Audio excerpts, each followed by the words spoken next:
Olá, olá, olá! Como estamos? Mais uma vez aqui, para você que está nos ouvindo, o webinar Book Academy.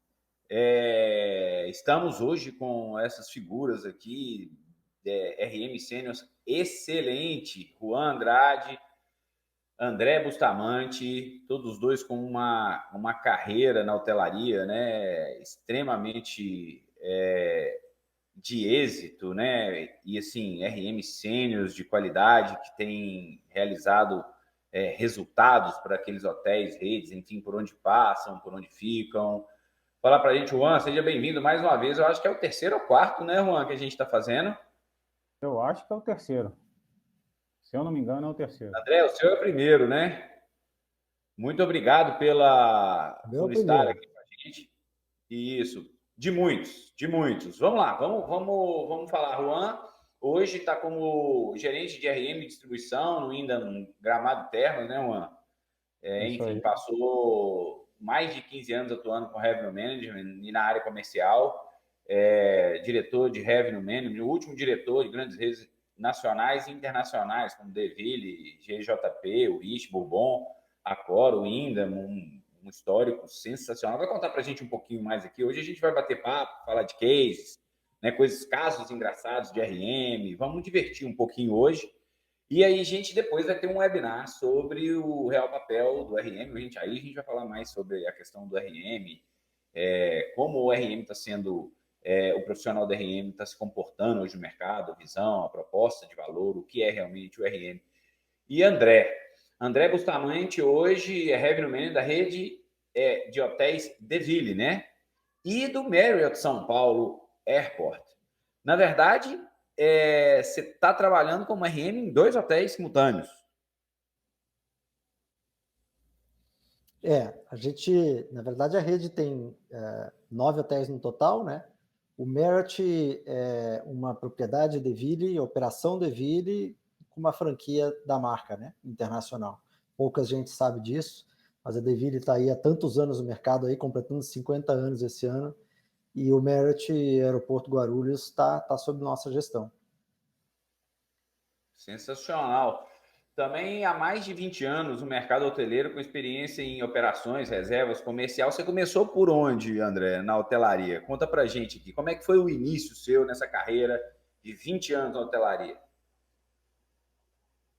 Rapaz, com muito orgulho, eu tenho o prazer de dizer que eu comecei arrumando quarto, arrumando cama, como camareiro, numa oportunidade de intercâmbio internacional. Passei 4 meses nos Estados Unidos no Hotel Cassino, mais de 1.000 apartamentos. Foi uma experiência, meu primeiro contato com hotelaria, né? No ano seguinte, eu repeti o mesmo intercâmbio no mesmo hotel, mesma rede, e aí já trabalhando na recepção, atendimento de front. Depois que eu voltei para o Brasil em definitivo, entrei para a hotelaria aqui em Curitiba, e aí estou na hotelaria desde então, né? Passando pelas áreas de recepção, reservas, central de atendimento também, e aí um pouco um background aí de análise de processo, de qualidade, gestão de projetos estratégicos da rede, até efetivamente chegar na posição de RM na Deville. Legal. E você, Juan, conta pra gente. Você começou, se não me falha a memória, você Comecei, também começou jovem, né? comecei como estagiário na operação, trabalhando em recepção de hotel. E daí fui desenvolvendo várias posições dentro da operação ainda. Fui coordenador de eventos, chefe de recepção, até que tive uma oportunidade de ser RM na Accor ainda, como RM do Rio de Janeiro na época.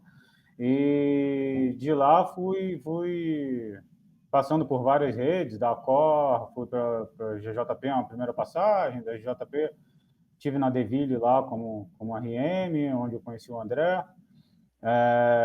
Depois da Deville, tive outra passagem na própria JP, já aí como diretor comercial, que foi minha experiência na área de vendas. Daí fui para o Windham e me tornei diretor de RM para o Brasil, para as operações do Brasil. Da Wyndham, fui para Gramado Parques, voltando a atuar na área comercial, como diretor comercial, assumi a cadeira de head de RM da Bourbon, e agora estou voltando para a Wyndham para ser gerente de RM aqui da unidade de Gramado, que é uma das principais operações, é a principal operação da rede, junto com a unidade de Olímpia no Brasil da Wyndham. Voltou para casa, né, Juan?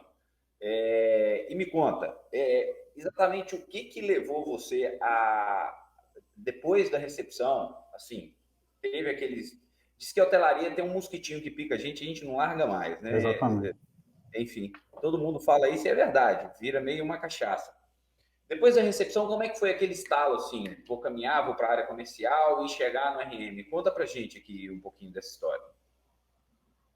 Bom, eu na verdade, como chefe de recepção, na época a Cor estava fazendo a Cor já tinha alguns RMs em São Paulo, onde eles fizeram um piloto.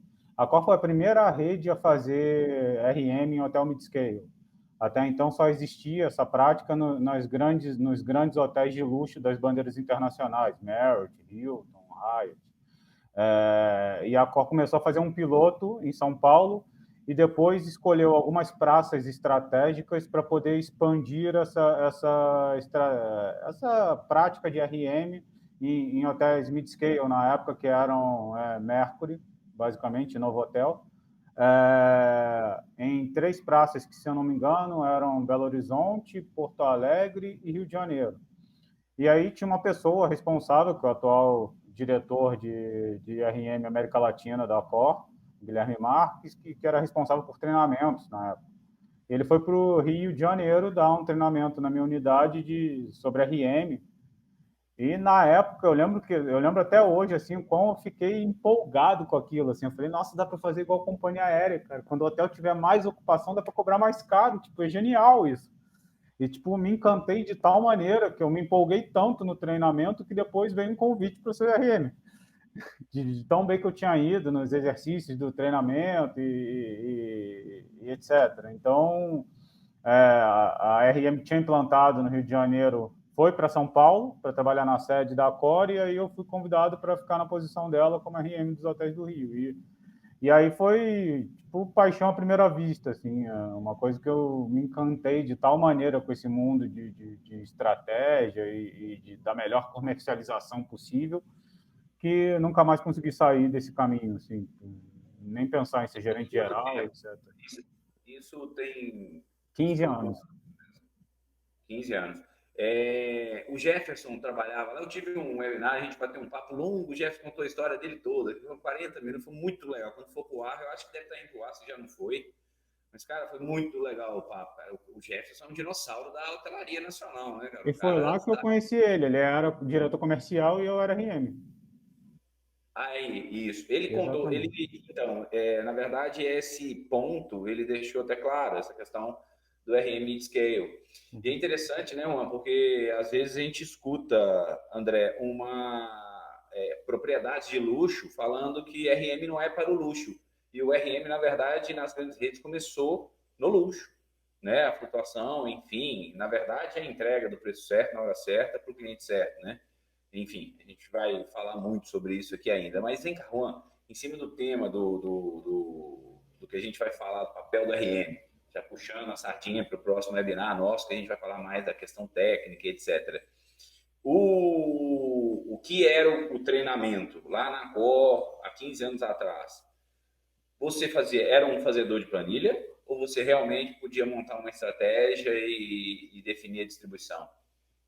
Eu era responsável por definir a estratégia que ia dentro da planilha. Ela já era uma planilha pré-setada pela Accor, na época a gente chamava de Heavy Tool, Heavy Mix, coisa que o André herdou aí no passado, na Deville também, que foi uma metodologia que eu implementei lá há muitos anos atrás, onde eram planilhas que tinham macro, que a gente importava relatórios do PMS e lá dentro tinha toda uma parametrização, seja de flutuação de tarifa, seja de trabalhar yielding por que a gente chamava de RM levels, que na verdade são segmentos, né? A gente trabalhava conforme as as rentabilidades que cada segmento trazia e aí traçava dentro dessa planilha qual que era o mais importante, o menos importante, qual que era o mix ideal de clientes que a gente queria ter por dia da semana, por dia tipo. Então, a gente fazia toda a classificação do calendário, o desenho da estratégia que a gente queria e depois era um trabalho, sim, de aplicar isso dentro da tarifa e aí é um trabalho de PDCA, né? Que é uma coisa que o André batia muito na minha cabeça quando a gente trabalhava juntos, de melhoria contínua dessa estratégia que está ali dentro daquela planilha. Estratégia, tem um professor meu que comentou isso, eu gosto sempre de falar, é um plano executado. E como todo plano executado, você tem bons resultados e nem tão bons assim. Eu costumo dizer que não existe estratégia ruim, André. Existe aquela que deu certo e aquela que não deu certo. O ruim é quando você não executa o que você planejou. Aí não é estratégia, é só um plano não executado. E o que dá certo André, e hoje você? não significa que vai dar certo todo dia, né? O cenário hoje, o cenário está muito mutável, né? Então, por isso é importante das constantes revisões de estratégias para poder fazer os ajustes de rota, né?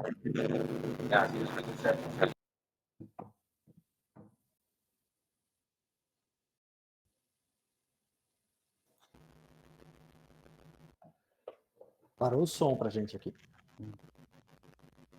Alô? Deixa eu aproveitar e acender a luz aqui que está ficando escuro. Voltou, eu troquei o adaptador, viu, Pedro? Tá dando um zumbido assim, ó. Tem um mosquitinho aí. Eu não escuto, cara. Eu cheguei a ir na praça ontem no webinar, deu isso direto, entendeu, André?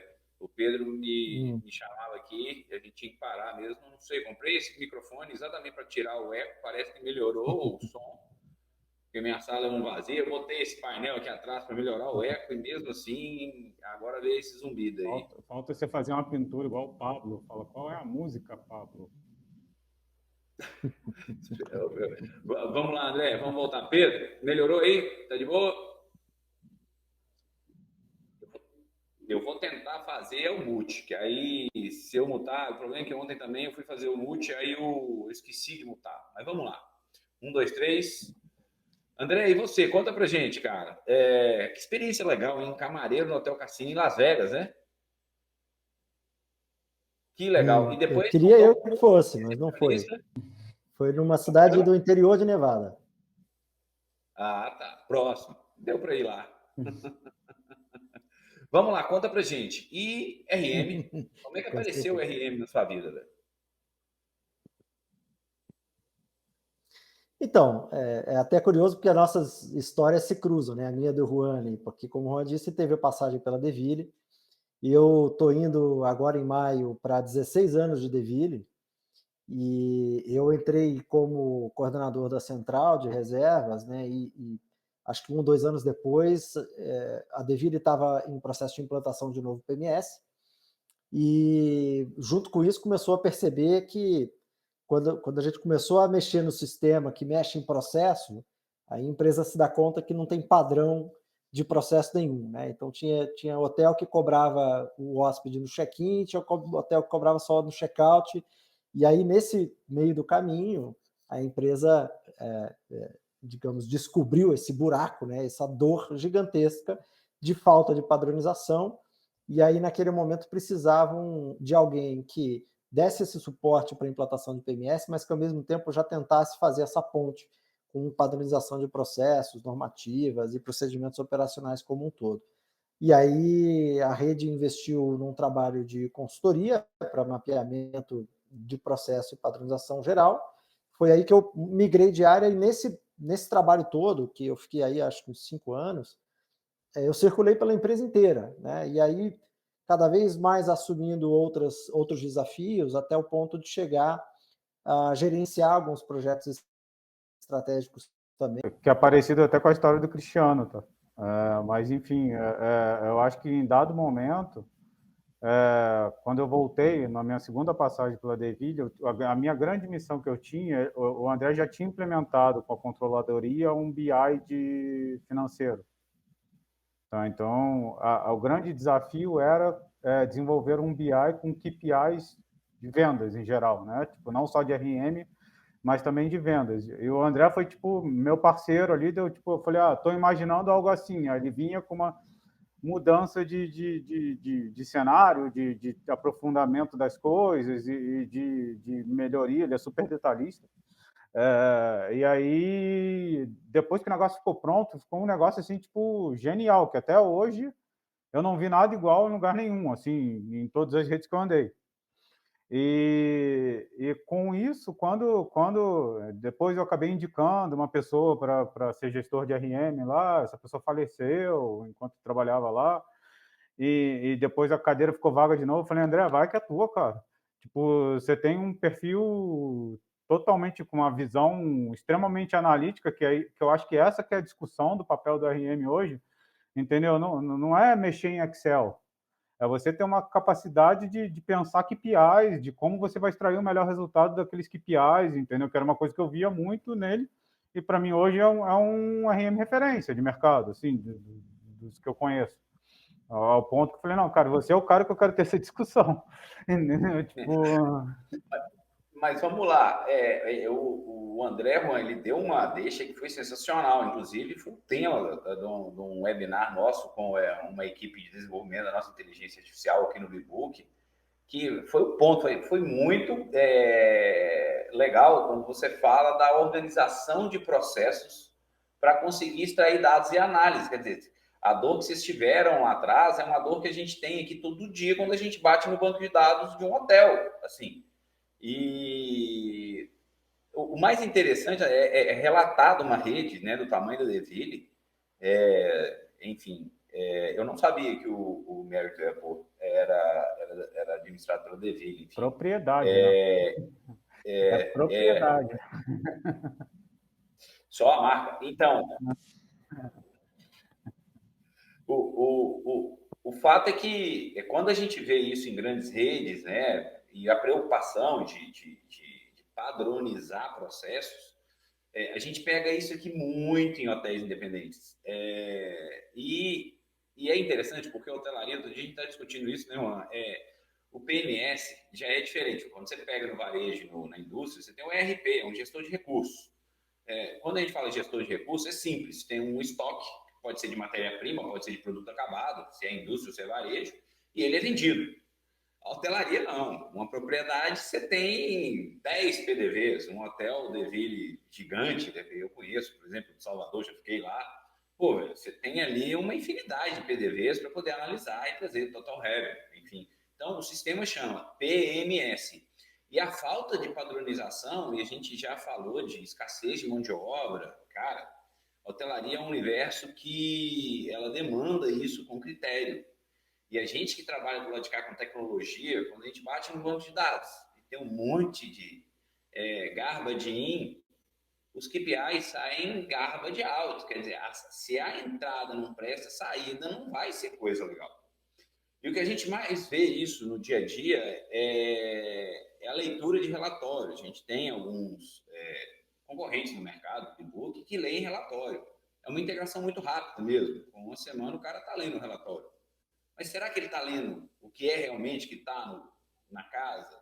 Né? Enfim, então, isso é muito importante essa visão de processo. Até porque, para o RM que é analítico, né, a gente vive falando assim, na verdade, eu chamo o RM de uma ilha de análise, né? Um cara que fica numa sala, olhando para dados, criando análises, né, para poder definir estratégias para faturar mais. O cara que é analítico e não consegue ver um dado, enfim. Vamos deixar isso para um próximo bate-papo, né? O pessoal que está ouvindo a gente aqui se sentir motivado para poder entender o real papel do RM. Mas, de fato, legal, vocês dois se encontraram profissionalmente e tal. E hoje, André? E hoje, Juan? Como é que vocês que são sêniors, vocês que estão aí com uma carreira brilhante, de muito resultado, enfim, a interação com os C-levels, né? Os caras que estão lá em cima, o diretor, o proprietário, enfim, na definição da estratégia. A gente tem passe livre? Vocês têm passe livre? Como é que está isso hoje aí? Vai lá, Juan. Eu tenho, né? Mas isso também depois de algum tempo de construção de carreira, onde você passa a ser contratado para um determinado função, reporte, etc. Pra você ter uma ideia, na Bourbon eu cheguei reportando para um CCO e acabei reportando direto para o presidente no meio do caminho. Então, isso é coisa que você constrói ao longo da sua carreira, e eu acho que está muito ligado a perfil também, tá? Eu acho que essa é uma grande dificuldade hoje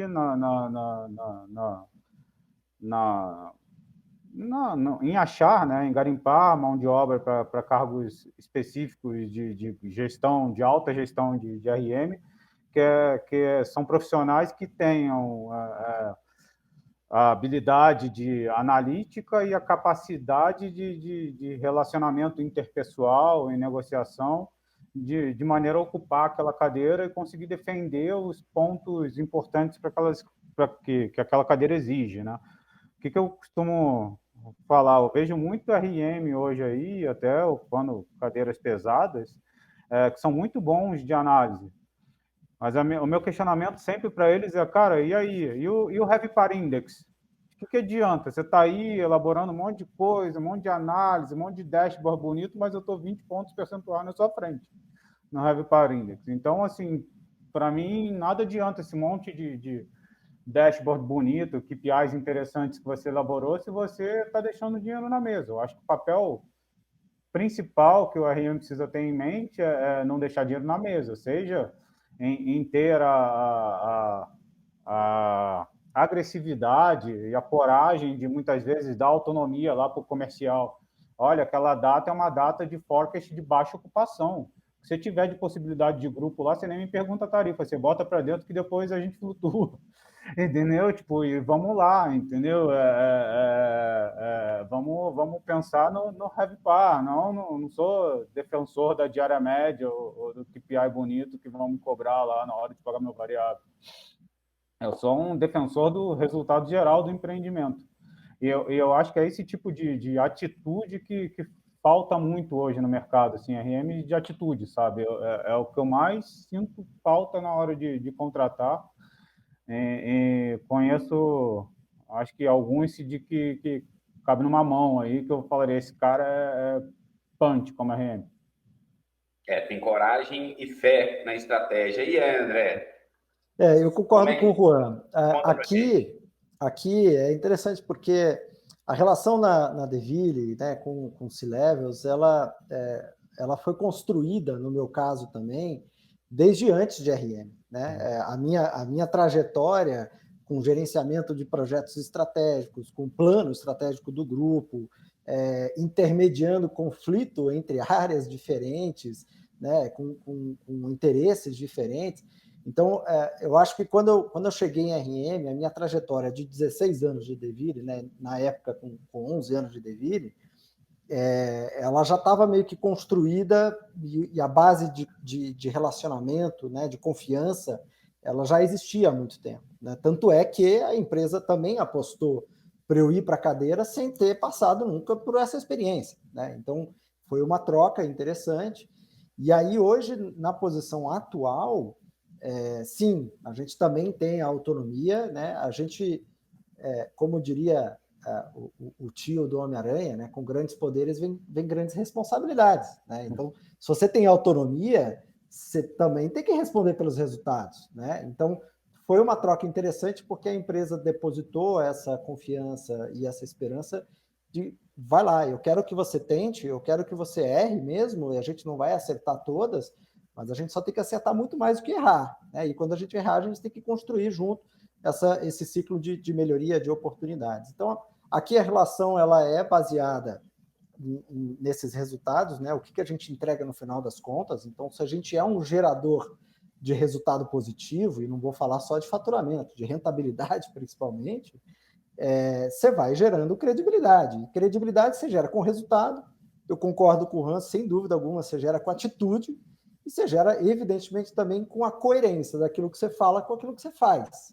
Né? Então, quando você tem a credibilidade perante os C-levels e perante qualquer outro nível da organização, você também tem que entender que é uma baita responsabilidade as tomadas de decisão, né, de encarar de frente sim e bater o peito de, olha, eu tenho razões para acreditar de que essa estratégia é interessante, né? Agora, chega num momento em que, evidentemente, dependendo dos impactos, foge da nossa alçada. E a partir do momento que você deixa explícito, olha, já fugi da minha alçada e aí a decisão é com vocês, o que é mais interessante é que meio que inverte a posição, porque em diversos momentos o que a gente vê é a credibilidade te dando a alçada para tomar essa decisão.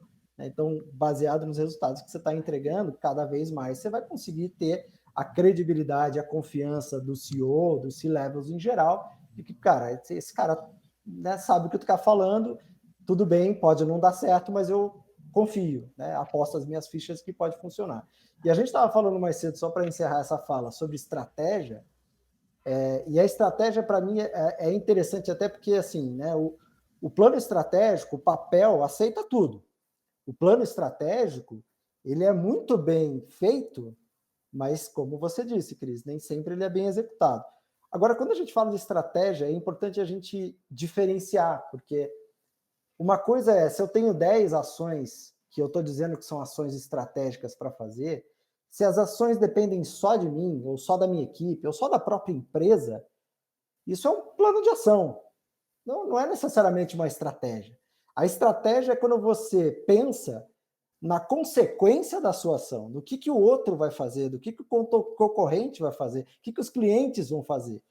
Isso é estratégia. Pensar estrategicamente é escolher um caminho, uma decisão, um lado ou outro, mas pensando além disso, pensando de qual é o resultado que vai acontecer se eu tomar tal lado A, lado B, lado C, né?